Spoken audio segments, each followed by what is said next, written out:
You are listening to the Practicing the Art of Small Business podcast with Shannyn Merlo and Julie Parker. Enjoy this conversation about business, leadership, and the self-awareness journey to great success.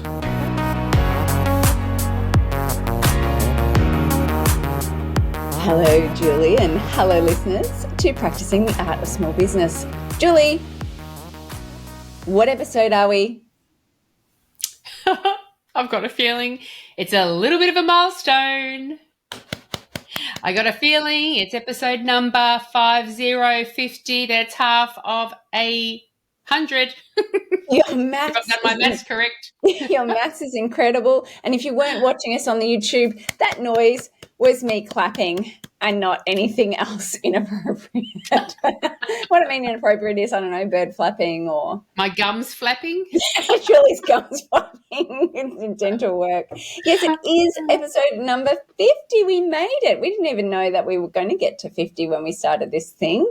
That's right. It's a lovely kind of hobby kind of podcast, but hopefully people get a lot of insights out of it. But, I'm always intrigued about, we do get a lot of views on the YouTubes, I think, because you keep encouraging people to go to the YouTubes and the downloads and stuff. So it's very lovely. It's very, very delightful. It's good to watch our faces too, I think. Yeah. Especially when they contort into confusion. That's mostly when you're looking at me. But it is episode number 50 for us. And what do you think we're talking about today? Well, when you reminded me at our last episode that it was 50, I did think what a good thing it would be to possibly discuss how we can celebrate as small businesses, small enterprises, the wins along the way. Mm-hmm. Yeah. I think the celebration of the wins is important to balance out all the stress and trauma of running a small business. There's no stress and trauma. It's smooth sailing all the way. That's why we all drink so little. So I think let's talk about how we celebrate. And I think, as you were saying, my celebrations generally just involve drinking wine, which is why only second episode in that we have where we are. Cheers. Cheers to.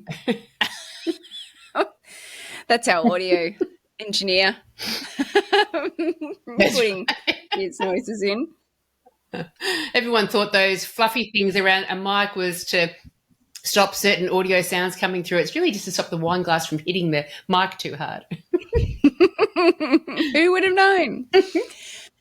So I think definitely celebrating wins is useful, but I wondered whether we could tie it into a reflection of our journey and then how teams can actually do a reflection within their organisations with our sort of lessons learned, retrospective, with celebration as well. I love it. I've never actually conducted a retrospective meeting with a team, so I'm intrigued. I've never even heard of one before, so I'm intrigued. I'm going to be learning a lot today. Okay, well, let's run one with in the spirit of celebration for ourselves, so we can kind of teach as we do. I like it a lot. Okay, cool. Well, I mean, it's not rocket science. Are you saying it should have been obvious to me, the concept? Oh, gosh, no. Sorry. Children know how to do this sort of thing. I've just shamed you and every single business owner who's listening who's never run a retrospective. If the retrospective houses helpful hints for the future, that might go into that list. So I think we've not done research on this, but I've written up some retrospective agendas in the past. A lot of retrospective agendas is based on the Agile project management methodology. And I just want to reward myself for being able to say those words without stumbling over them, but I kind of got it wrong when I tried to say reward. But there are 3 questions that are asked in the retrospective generally. I'm going to create our own retrospective agenda. So the retrospective from an Agile project management methodology is what went well, what didn't go so well, and what are we going to do differently next time? And that's what I mean where it's not rocket science. It's about looking at celebrating the wins. What did we do great? Keep doing more of that. What didn't we do well? And then it brings on that constant improvement mindset of, well, okay, as a result of what we did well and what we didn't do well or what didn't go well, what are we going to do for the next round? So the idea of, if you're not familiar, the idea of agile project management, it just means back in the day, projects used to be a waterfall, very much a waterfall. We start and then each thing happens and the project sort of never gets finished or it never gets completed or what have you. We have to finish one thing before we finish the other thing. Whereas in agile project management, you essentially have sprints that are time limited. We're going to get things done and then you run a retrospective at the end of the sprint. That's where it comes from. Love it. Love it. So the agenda that I want us to run is what have you loved? And therefore celebrating what we loved. What would you change? Uh-huh. And what does the future look like? I like it. I'm going to throw another question in later on for you too, because Oh, but your agenda is a little bit different, so it's okay. It's okay. You've worded it well. I might as well just jump in now, otherwise it just doesn't seem like it makes sense. So that question is interesting because within a dental team environment, I can absolutely conduct a meeting and there'd be much interplay with answering the questions of what we did well and what we didn't do so well and what can we do to improve upon it. But because this is a fun project and we have fewer benchmarks to meet with this than you would have in a viable business, trying to maintain and build a viable business. Isn't our benchmark turn up? Sorry to interrupt. Maybe one of our benchmarks should be how many times we interrupt each other. But I think isn't our benchmark if we've got capacity, we turn up and see whether we rock on together and record it and put it out there? Isn't that the benchmark? And if it's fun. Is it still fun? Actually, I think that's a fair benchmark. That's a good benchmark for any team. But I like how you change the agenda questions to what could we change? But I also like the question because the minute I started thinking about our podcast and what didn't go so well, I have zero answer to that. Nothing came to my mind. And so my question would then have flipped to what could we introduce? But you said it well as well. What could we change? But if it's all going smoking, and we have got the capacity, it is fun, and we're both learning from it, then the improvement element could be, what could we introduce? If everything is going super well, what else could we introduce to make it go even more super well? Wella. What I have loved is our ability to utilize the English language, and I think Wella is a fantastic way to utilize the English language. So thanks for that. That is my pleasure. I wonder whether instead of what could we introduce, or we could actually include that, but maybe with the idea of constant never-ending improvement, which all of my clients are now getting absolutely that ad nauseum. It's literally in every coaching session. Remember, can I? Remember, can I? Remember, can I? Thanks, Tony Robbins. Maybe instead of what would you change, what's the 1%? What's the 1% improvements that we could do? Yeah. Not necessarily fundamental changes, but how do we just on a constant improvement basis do it better? Love it. I love it. Because it's an interesting thing, isn't it? It shifts things from, if there were teams that you were working with and having this kind of meeting that really did need some improvements, or they were in early stages, and so they naturally need, going through those growing phases of settling in the systems that they're going to be doing and the culture and the vision and all the things. The question of what isn't going so well, and so therefore what are we going to improve, they make complete sense. But there are some businesses when they've got, really thoughtful leaders and skilled mentors and team members who are highly skilled and got great characteristics and things that I would imagine say, things are going pretty well. But the constant and never-ending improvement journey does indicate that we never actually quite get there. And life is an example of that, isn't it? We never actually get there, but it does help us. And I like you saying the 1%, what are we doing great that we could just tweak it up a notch, just a little bit, and all of a sudden we are at a different standard.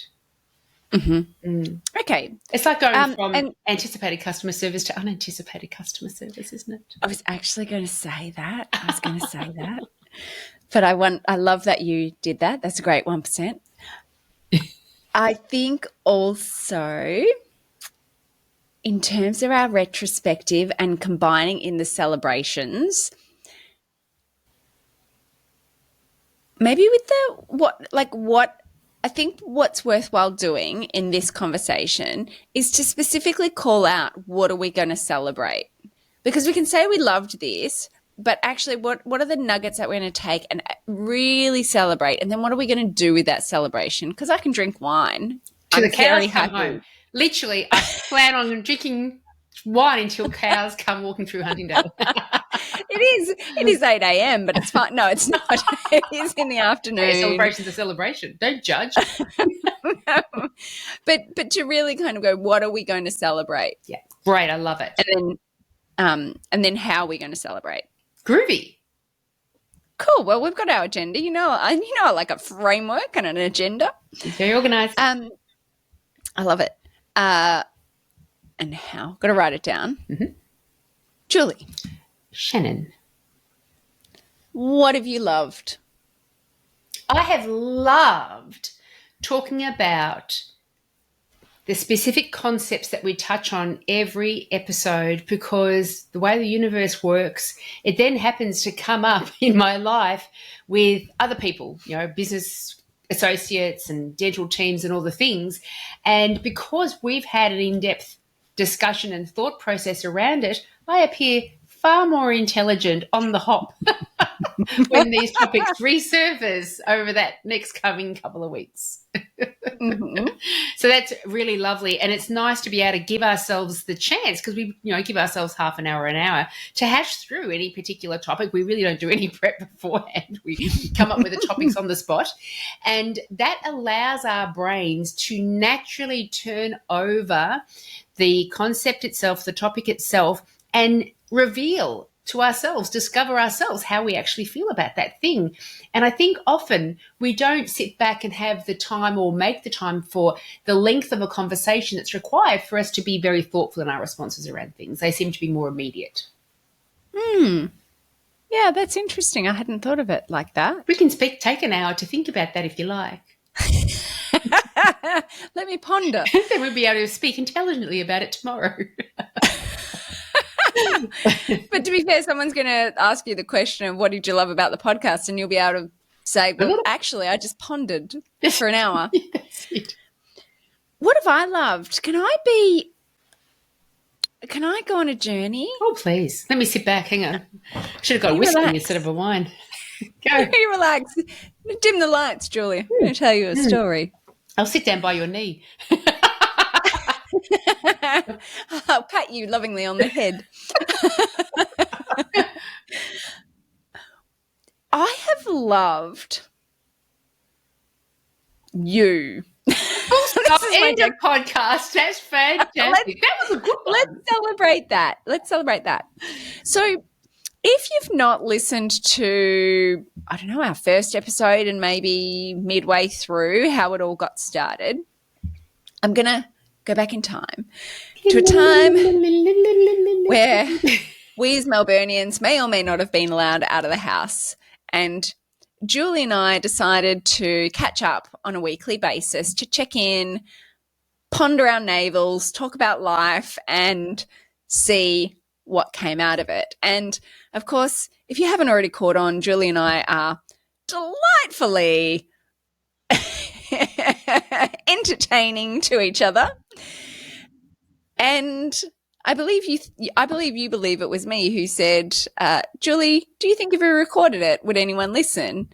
And I think your response was, of course they would listen. But more importantly, you were like, why would we not? Let's do it. And that's pretty much how it got started. And I loved your reference to the no prep. So some people might look at that as oh, hang on. There's a point they could improve upon. Yes, well, listen in to see whether we improve on that. But we planned out our first 6 sessions and it was really stilted, wasn't it? Our first one that we had planned down was really, really stilted. It was awkward. Our genius didn't come to the forefront. And I think that our role as coaches is being able to play off the other person that we're working with, to actually think on our feet, to be articulate on our feet. And so really we're playing to our strengths by coming in with a poignant topic of the day and being able to bounce off each other and I get to take what you say and build on that, and you take what I say and build on that. And so therefore this becomes, within an episode, a constant improvement episode. Yeah. So I love that. Yeah, that is great. That's great. Yeah. Thank you. Yeah. Thank you. I've got more. I've got more about the journey and what I've got more loved. wine, so you're free to continue. Well, I hope that this isn't just me, what's the word? Listening to my own voice. I hope that the audience gets value from this, because I think that there's something about partnerships that I've learned a lot from you in this. I feel it's an uneven partnership. And I think I've said that on the podcast. If I've not, Julie knows it. I feel this. Julie does all of our back end editing. I literally show up. I'm the talent. I get to walk in, fling my coat. When I say walk in, I'm in the home office, but fling my coat, turn up, swan around, and then an episode comes out. And it's all Julie. But what I love is your spirit of generosity, and you tell me that you inherently get value from doing that work and you enjoy it and you love it and all the rest of it. But that's where a partnership, like when you can actually, even if there is an unfair exchange from one person's perspective, mine, if the other person, if you're able to have a dialogue and make sure it's open and like with respect, and as long as you're both having that sense of fun, then I think that partnerships can really work out. And it's when when you're not having fun and the uneven exchange is not discussed, that's where I think partnerships can go wrong. And I think you hit the nail on the head when it's not discussed. Mm-hmm. And you and I are very the same as me and my buddy Amina, who we are slowly becoming one business entity. I think we really just about had 95% there. And that's the same sort of thing. You know, you've got 2 people working on the same project to differing levels. And, you know, there's certainly with Amina and myself, and I think you and I've got the same sort of agreement, certainly from the communication side. The first element of that is that, and a recognition that it's never going to be 50-50. That's impossible to plan for and execute. And so embrace that. It's never going to be 50-50. But the other part that I believe that we have as well, and I have with Amina, is that say it out loud. You know, so Julie, the minute you're frustrated, say, I need to have a little bit more assistance with this side of things. Let's talk about what you can do yourself. And if you feel, you know, I feel like I'm not doing enough, then say it out loud and get that feedback from the other person. This is so important, that this is where responsibility lies. That don't be a martyr about it, because I hope I'm not, and I don't believe I am. Don't be doing extra stuff just because you like being the one that does extra stuff.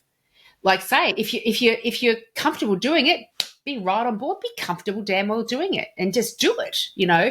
But I've got to say, you know, ego plays a role in everything. I am sure, and there's been various times that I've reflected on it when Amina or yourself have said something like that, because Amina's got 2 little children. Like, I'm in a very bliss. I can just get up and start working 6:30 in the morning, work all the way through 6:30 at night, and I don't have little people to feed, shelter, nurture, talk about psychology, their psychological headspace with, take to calisthenics and school and all the things. And so it's, this is the structure that both our lives are able to put forward. And there's a question that I want to come forward to for that anyway. But the first thing was, I'm sure there is an element within me that goes, because I have decided to do the editing and do the artwork and write the show notes, however brief they are. I'm not a big one for long show notes, not good at that. And then at least when I look at that, I'm happy with the end product. If somebody else does a design that I have to use within my stuff, I'm inclined to, in the back of my head, going, I'd use a different colour. So there must be an element of, I've got control. There must be an element of I was about to say, yeah. So should we change direction and talk about your control issues? Yeah, that's right, control issues, that's right. And there's also an element of, if I'm unhappy with any part of it, if I'm unhappy with the colour, I can just kind of tweak it. And that's and so I think that there's always, what are you getting out of this? There's always a reason why people continue doing the things that they do. Mm-hmm. And I can't quite remember the other question I was going to ask, but that popped into my head and I thought it was good, but if it's important enough, it'll come back to my brain. It will pop back in. Yeah. I have more things that I love. Oh, please, go on. I'm really celebrating the love. Talking about nice things about me. Keep going. No, sit back. There's more to come.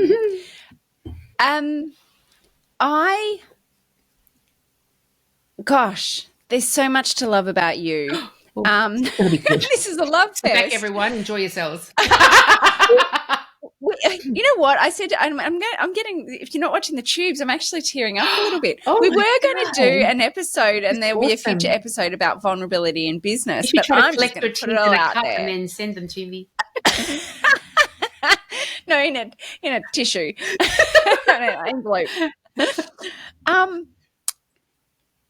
I have just loved you and working with you because your spirit of generosity reminds me every day around what a gift that is to the people around you. And I'm not there yet, but your spirit and your presence, it's generosity. You know, when I've sort of said, hey, Julie, can we just not catch up? You're like, no problems. Hey, Julie, can we move? No problems. Like, your spirit is so wonderful. It's a joy. And I learn so much about where I could be and where I want to go with who I am. And that is such a gift that you have given me. And I love you for that. Whew. Great. I must be awesome. That's lovely. That's a very generous thing to say. Thank you. And so I want to celebrate you as a human, as a living, breathing entity on this earth, and the gift that you have given me in your friendship, because there has been a few therapy sessions that we've recorded and some that we have not.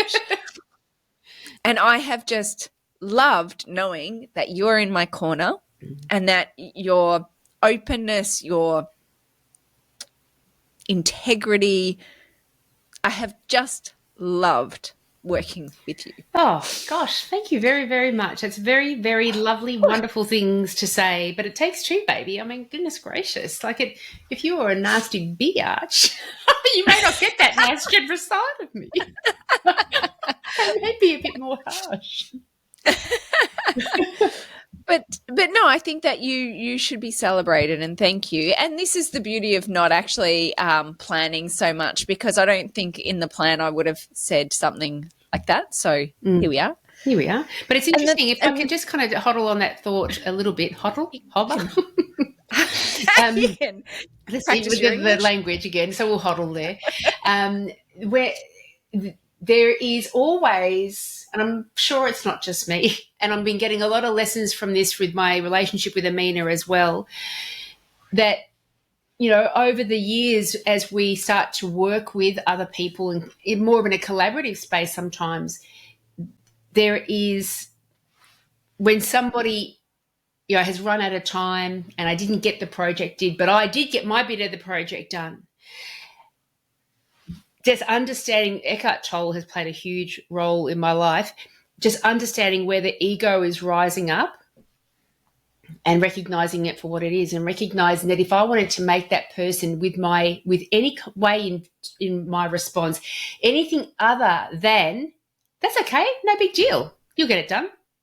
Anything else other than that, such as, oh, okay, well, when do you think you'll get it done by? Oh, well, this is what I've done. Anything like that, that is one ego trying to say, hey, look at me, I'm better because this person has shown that she didn't do what she promised, or whatever the thing is. And so therefore I feel a bit better because of that, and recognizing that's a part of our ego that we've really got to try to control, because that can get out of control. But be having that commitment to doing it every single time.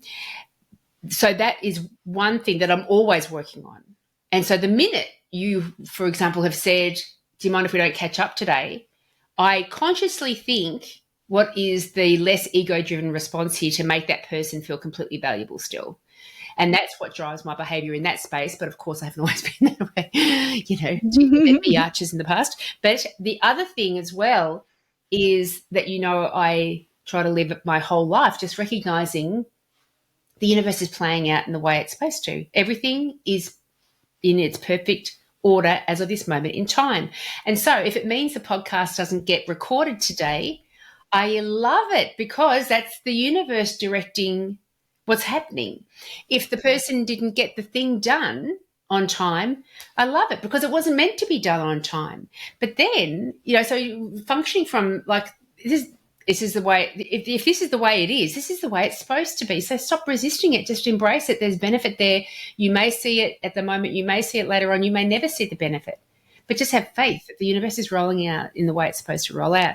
And it also is very lovely, because when I'm the one that can't do the podcast, which has been the case on various occasions as well, especially lately, with getting my mum's house sold and furniture moved out and mum relocated and everything, or I'm not the one that got my project done on time, and I put my hand up and say, I didn't get it done on time, or I have to fail today's recording, then hopefully the response, if I put out that response, I'm more likely to get that response back. And so that's where you get to go, pleased that, I'm getting a nice friendly response back, because gosh, that does feel far better than the alternative.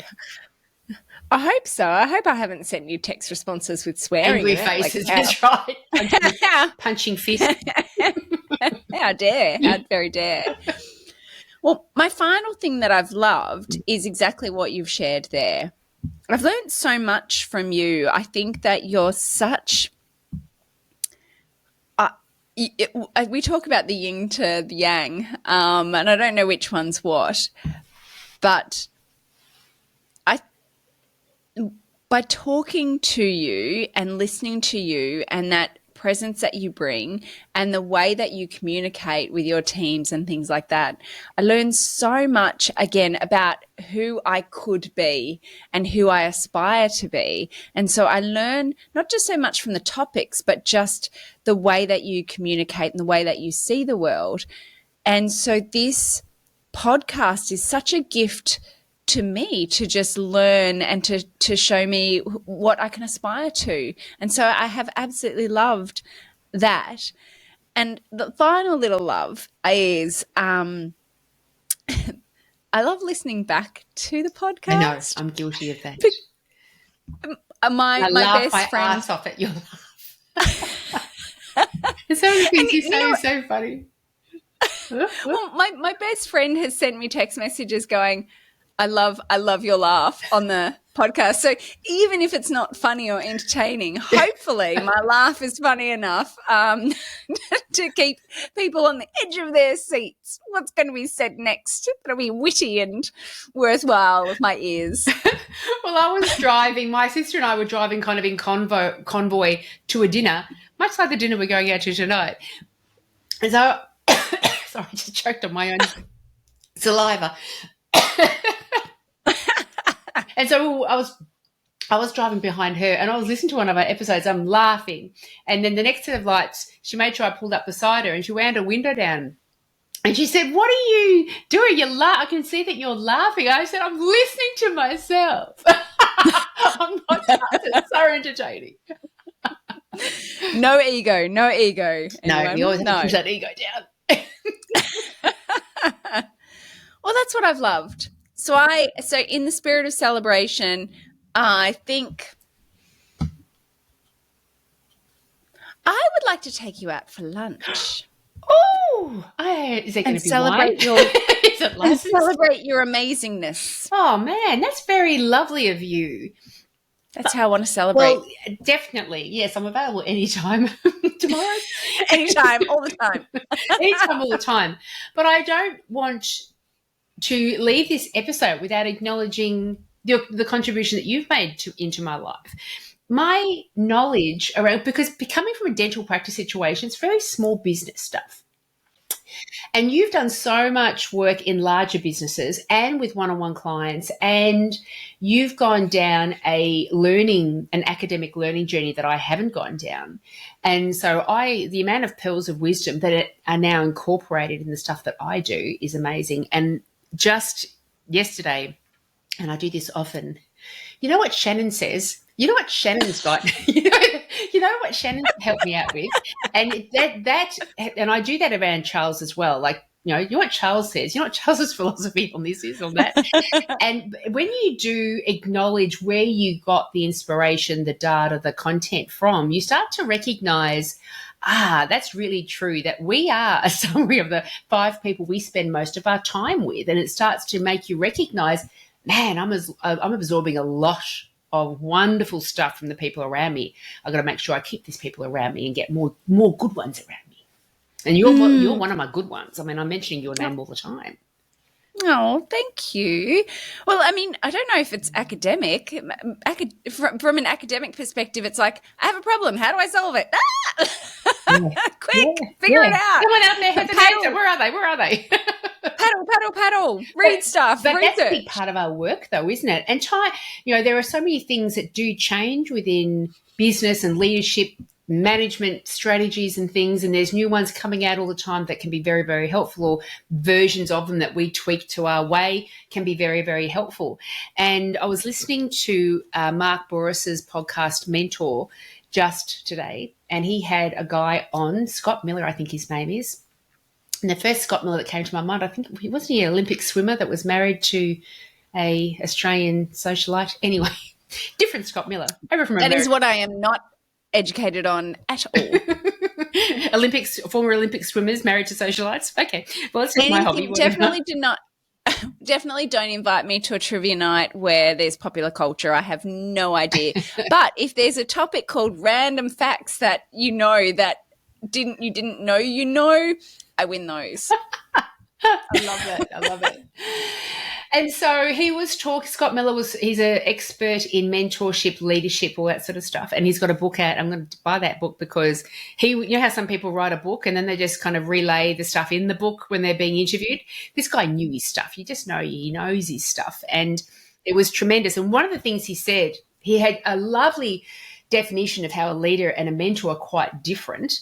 And also, that not everyone's born to be a leader, etc. And one of the things he said, in order to be a great leader, you must be a prolific reader. And he expanded that out to, reading books, magazines, blogs, listening to podcasts.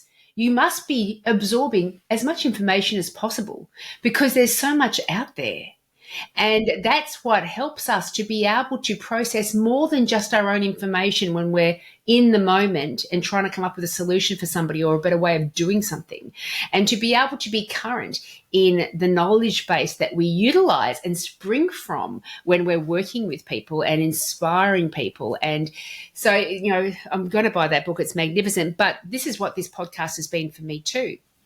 This is one of my most constructive tools that I have in order to be on that constant never-ending improvement journey. And the work that I do and the work that I do with clients and students and Amina and my own personal satisfaction in the content creation, etc. This is crucial. This is why, that it doesn't matter if it's not even all the things, because I'm being paid big time for this. Big reward. Yeah.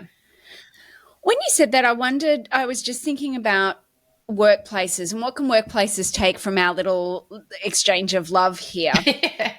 And I think in a retrospective perspective and celebrating, having this conversation has brought front of mind to me that learning and that continuous growth and that bringing to the table new things is part of the DNA of this podcast. And so I think in terms of celebrating, it's that upgrading of our skills, upgrading of us as humans, hopefully upgrading our audience, and to celebrate that. But then to how do we bring that into a business context of, again, that constant improvement? How do we kind of, I don't know, I'm not doing good English right now, but how do we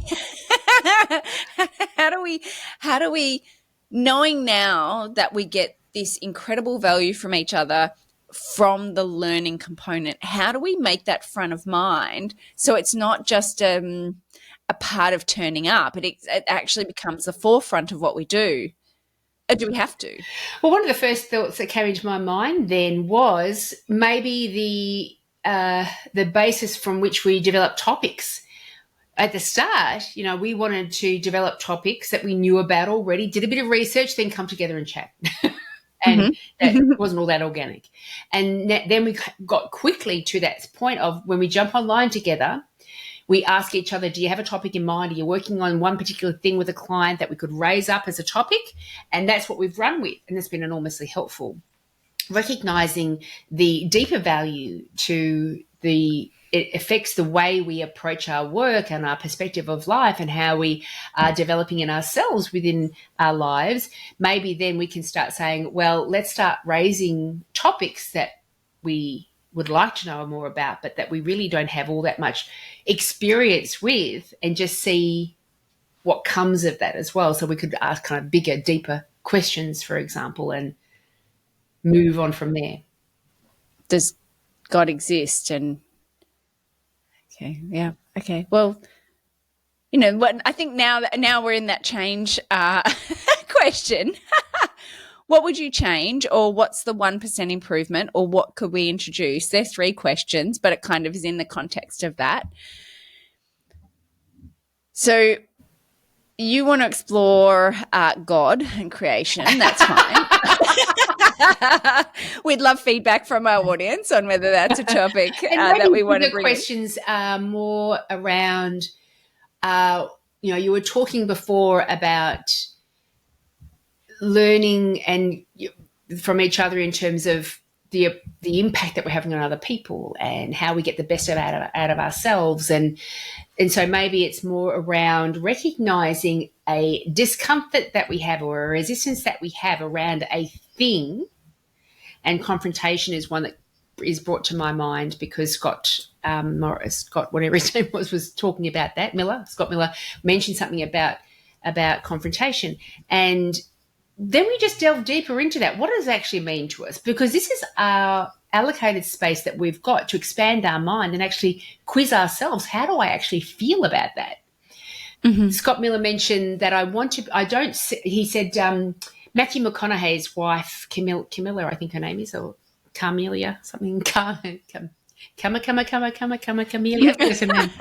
And he said that she said something insightful to him, that Matthew and I don't seek out confrontation, but we will certainly not back away from it. And he found that quite insightful. And he said, what I've done in my past is seek out confrontation, to have that battle of, ideas. And I don't want to do that anymore. But I don't want to therefore then be someone that shrinks away from confrontation. And it had me pondering, how do I feel about confrontation? Because, of course, with all the pandemic response of the past 3 years and me believing the things that I believe, which a lot of people find conspiracy theories, I've often been in a potentially conflict-laden conversation with people. And I've got to be very mindful, what role do I want to play in this? And what result am I hoping to achieve from this? And is there value in me speaking what I feel like? Is truthful going on? And so the whole concept around conflict, I'm like, wow, that's really interesting. And I found myself contemplating that over the day. And that wouldn't not normally be a topic that I go, let's talk about conflict. But maybe they're good things to raise now.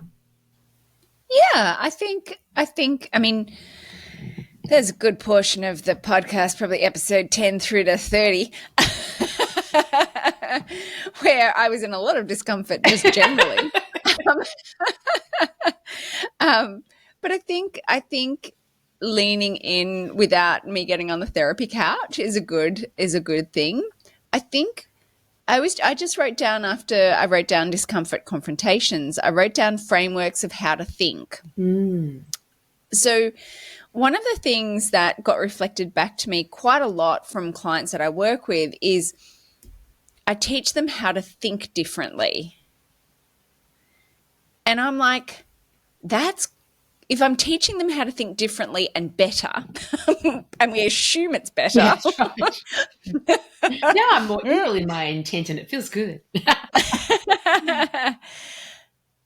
Then if we can learn to think, so when that was reflected, I was like, yeah, no, I think I do that. I think my value proposition, and I don't want this to be about like me, my value, but I think it's a case of I like to teach people how to fish, i.e., are you aware that you're running this pattern? Are you aware that you're potentially not seeing this blind spot? Are you aware? And so teaching people about blind spots and biases and patterns of behavior and patterns of thinking and all the rest of it.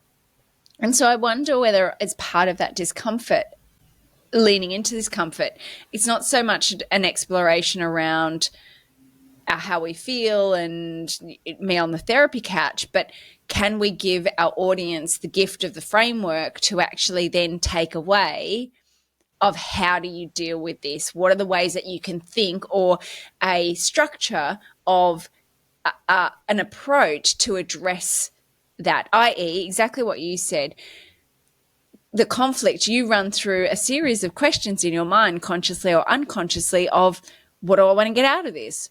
Is it worth the investment of emotion to get into this?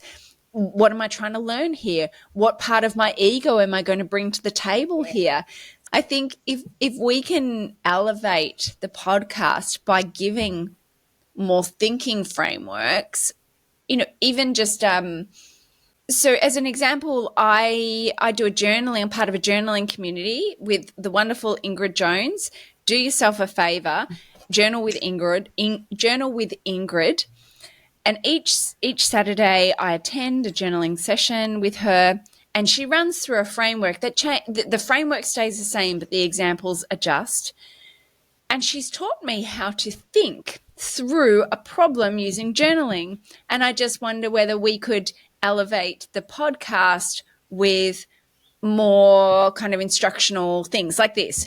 What's an agenda that we can use to actually run through what's good, what's not good, what would improve? Love it. I love it.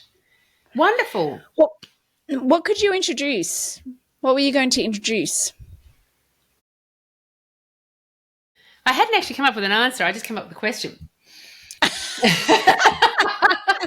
Because to be totally honest, like the whole thing is so totally satisfying to me. I'm in no need of anything to be changed or altered or added. It's all going beautifully.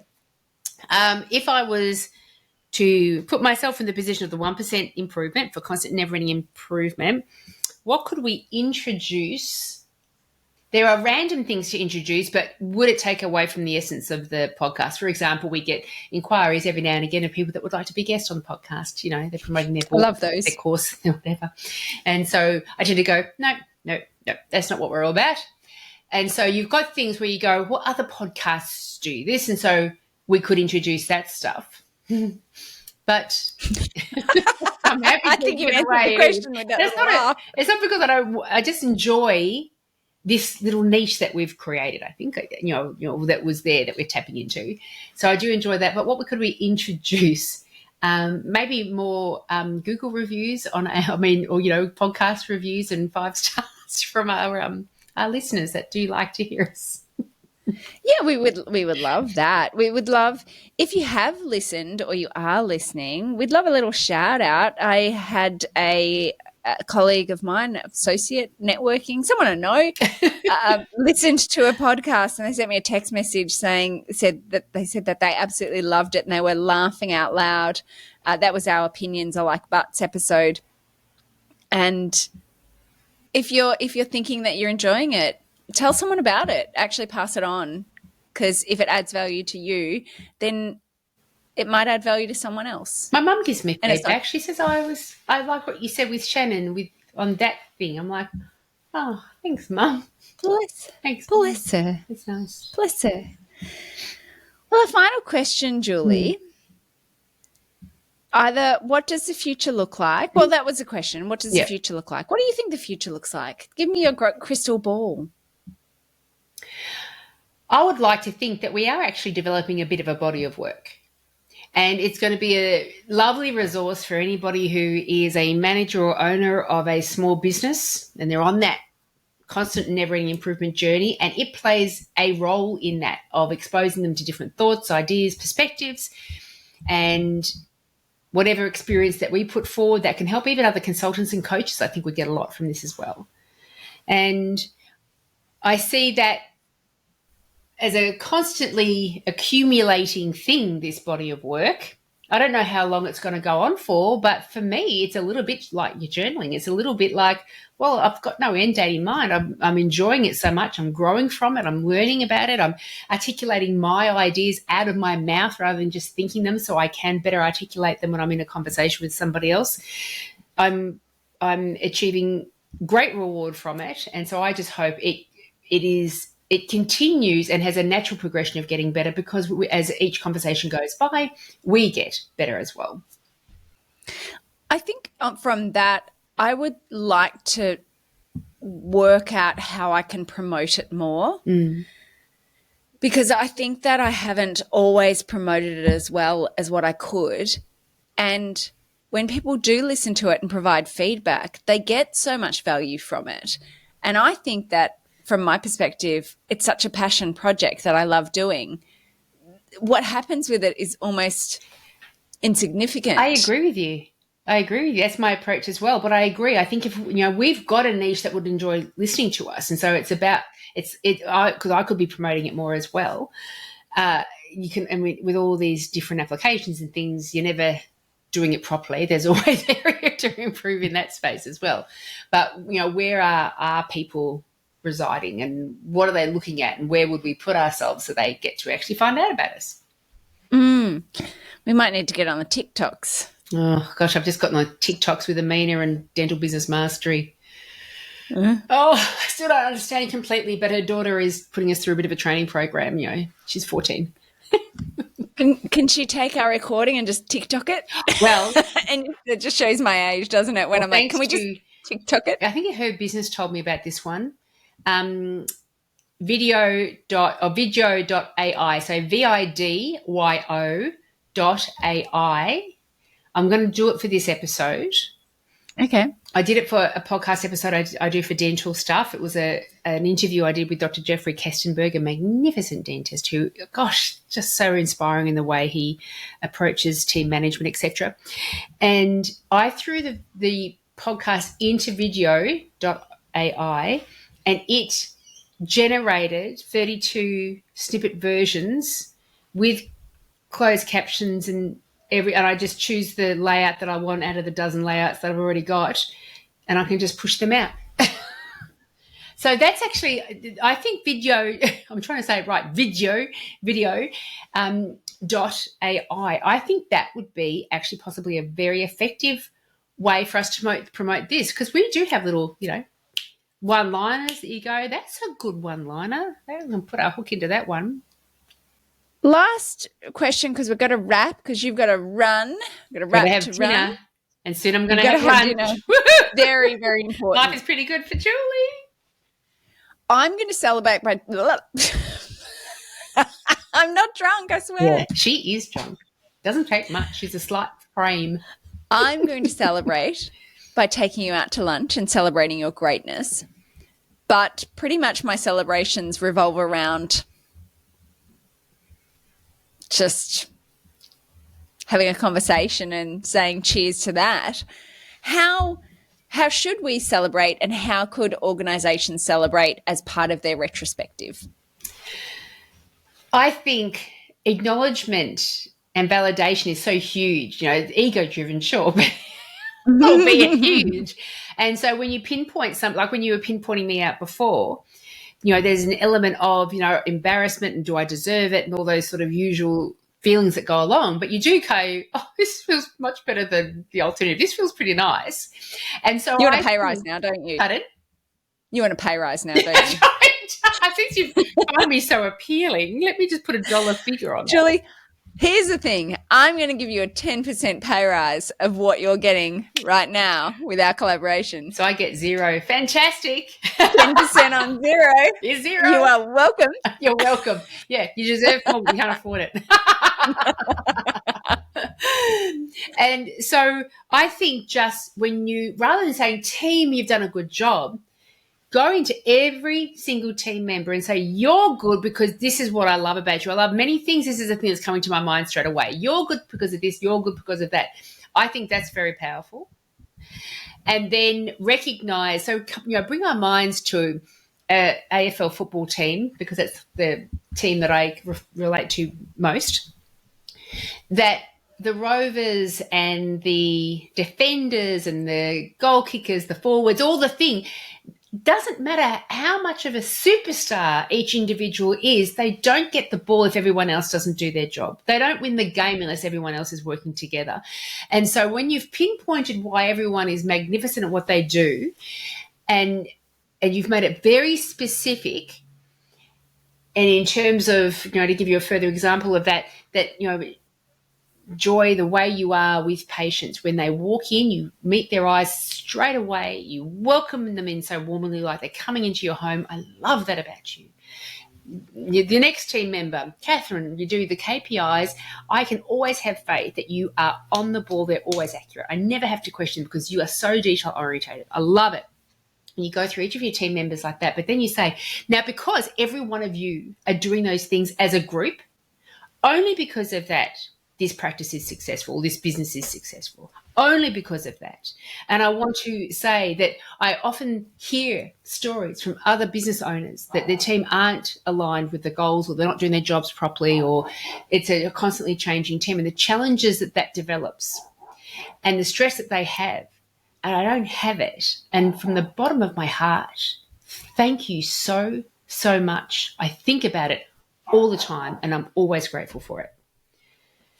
Separate to that, when I was doing some study for the course, the online course that we've got around celebration, our emotional response, our internal intrinsic response to celebration deepens when we don't expect it.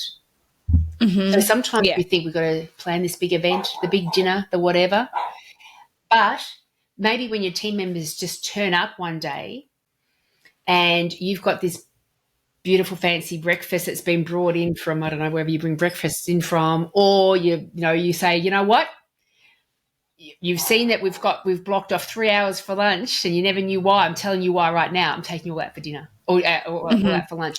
So impromptu, we've blocked 3 hours dinner. For lunch. We're taking you out for dinner. So impromptu celebration has a stronger impact on us than planned celebration. I've always found that really interesting. That's true. Well, it's the element of surprise and spontaneity and what's the word? Or my brain, come on, brain. There's a word. Variety. There's another word. This is not word play with me, but that's okay. I know. Do you think that we should celebrate, like, I'm going to take you out for lunch just because why not? I thought that was just celebrating me and the person I am. It is. But should I be giving you a gift? I mean, an unplanned gift. Like, do you think that celebrations based on gifts, time off, acknowledgement, like what? Well, now you're tapping into the 5 languages of love. And there's, see what I did there? And they relate back to the 5 languages of appreciation within a workplace. I'm going to touch you a lot. How did you know that was one of my 5 languages? Just ask my husband.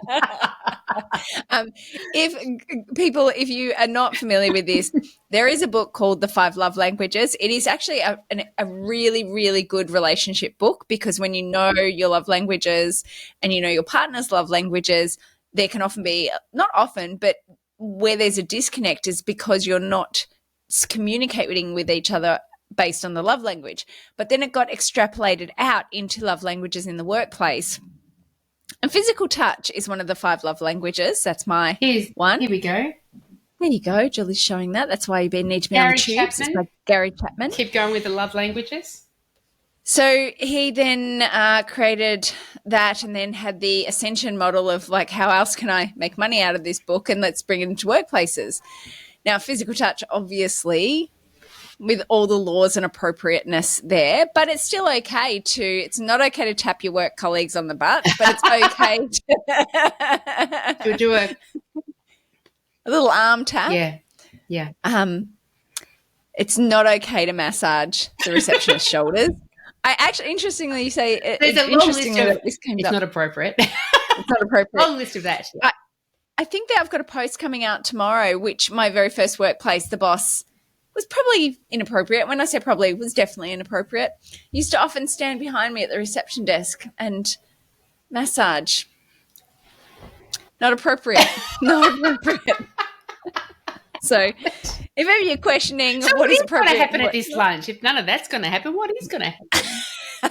I know for you, I mean, we're outside of the office, so it's totally like workplace harassment. No, don't. No, please. This is a very serious topic, and it's not the workplace. Can't claim it's a very serious topic, and we shouldn't be joking about it, because actually it does cause, it's not a good thing, and we have to be respectful, but it's okay to still touch appropriately. Patting on the head, as we discussed earlier in the podcast, is fine. Good job, Shannyn. Good job. She's our official warning gal. If you've been triggered by any contents of this podcast, then contact this number. Sorry. We've just gotten cancelled right then. So we need to tap into the 5 the lug languages. That's it. I love a lug language. That's it. Let's celebrate. I'm going to buy you a gift, take you out for lunch. And so that's the thing, isn't it? It's about recognising that the question does need to be asked. I remember Charles asked that question around the family dinner table early on in our relationship. He spoke about these 5 love languages. I'm doing it now too. And none of us knew about them. And every one of those partners was surprised by their partner's answer. Really? That's what talks to you? Crikey. I thought the other stuff talked to you. No. Nope. So it's a really great question, but it's a great question to ask of your team members as well. And I remember Bobby. I'm just going to laugh to fill in space while Julie's mind goes Simplified blank. Recruitment, sharing the story of the boss would always ask you, how do you treat yourself? What do you do just to treat yourself? And Bobby said dark chocolate. I love eating a block of dark chocolate just to myself. Somebody else said, I love going to the movies. That's a real treat. I love going to the movies. And so when any team member delivered a really great performance and he felt it needed to be rewarded, the leader would then have noted down all these things. And Bobby one day got given a block of dark chocolate, and the owner said, you enjoy, you deserve every bit of it. And the other one got the movie tickets, and I'm like, that's so beautiful. Gosh. I think how would they do that if I said like 3 weeks in the Maldives? Yeah, or that massage you're talking about. I love a good massage. From my boss. Okay, we'll see about that. Okay, so celebrate by having spontaneity. Oh, my Lord. Spontaneous. Spontaneous. I swear I'm not drunk yet.